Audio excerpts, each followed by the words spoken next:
brethren, by the mercies of God, that ye present your bodies a living sacrifice, holy, acceptable unto God, which is your reasonable service. And be not conformed to this world, but be transformed by the renewing of your mind, that ye may prove what is that good and acceptable and perfect will of God. And as Evangelist Jackson was talking about the family, and some of the social ills that we find in our families in the year of 2012.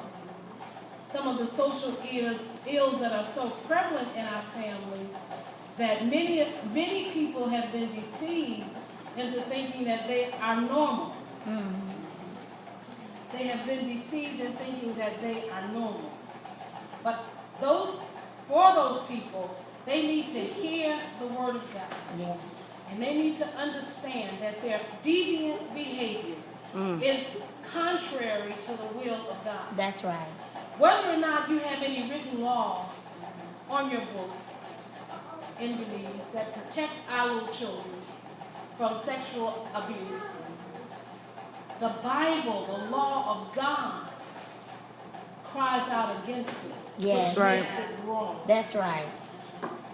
You shouldn't have to put a law in your constitution or whatever body of laws govern the country to tell a father that he should not uncover the nakedness of his daughter. That's right. That's right. The Bible tells us that. Yes. As we read and study the laws of conjugal love, the Bible gives us guidelines. It is our constitution. That's right. And it gives us guidelines for all family relationships and for all social and proper social behavior. Right. Many parts of the Bible maybe have not been explored or properly explored. Some parts of the Bible are very sexually explicit. Right. And many of the families in the history of the world that the Bible covered, they had also had some social ills. That's right. And they also had some problems with sexual abuse. That's right. And sexual molestation. Yes. Violations of the laws of conjugal love.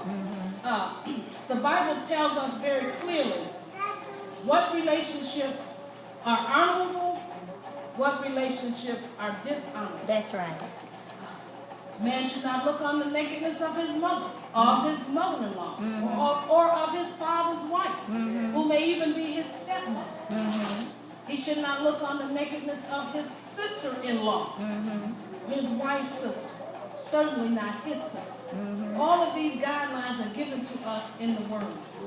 And what we need to do, church, is we need to bring this education into our teaching curriculums. Yes. So that the consciousness of our people can be raised to the level where this behavior is known to be unlawful. That's right. Not according to the laws of Belize, which I think they're still in the process of creating laws to imprison fathers who molest their children.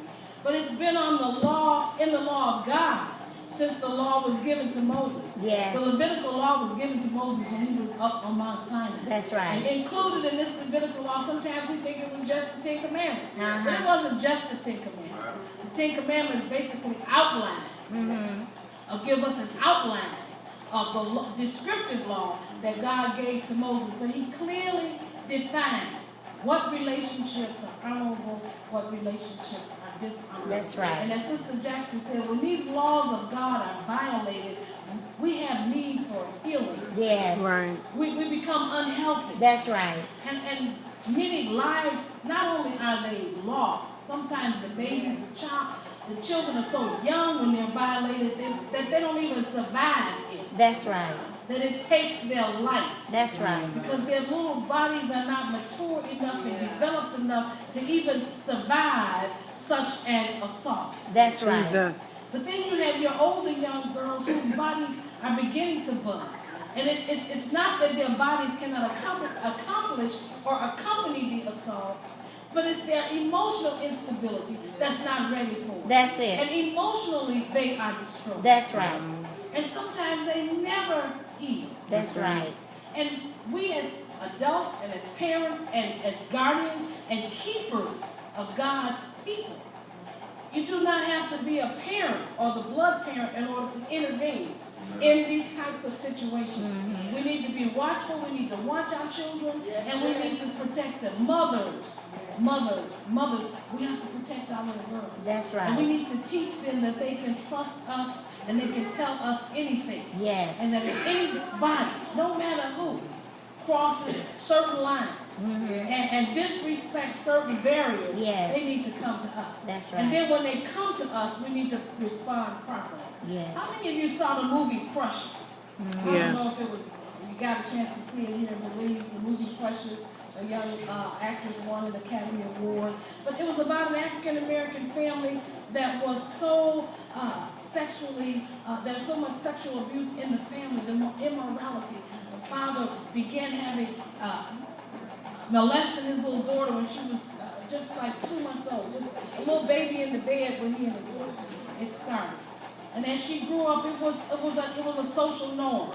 You know, she thought it was just a normal thing for her to have relations with her father. And as she grew up, she was abused by her mother. The mother protected her, her mother abused her also.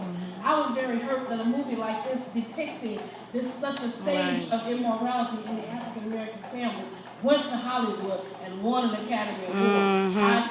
I proceeded to outcry about it because I felt if this is the only way Hollywood can award us for depiction of the black family, to me they can keep it. All right. But what they revealed and what they uncovered are some secrets that we don't want to talk about. That's right.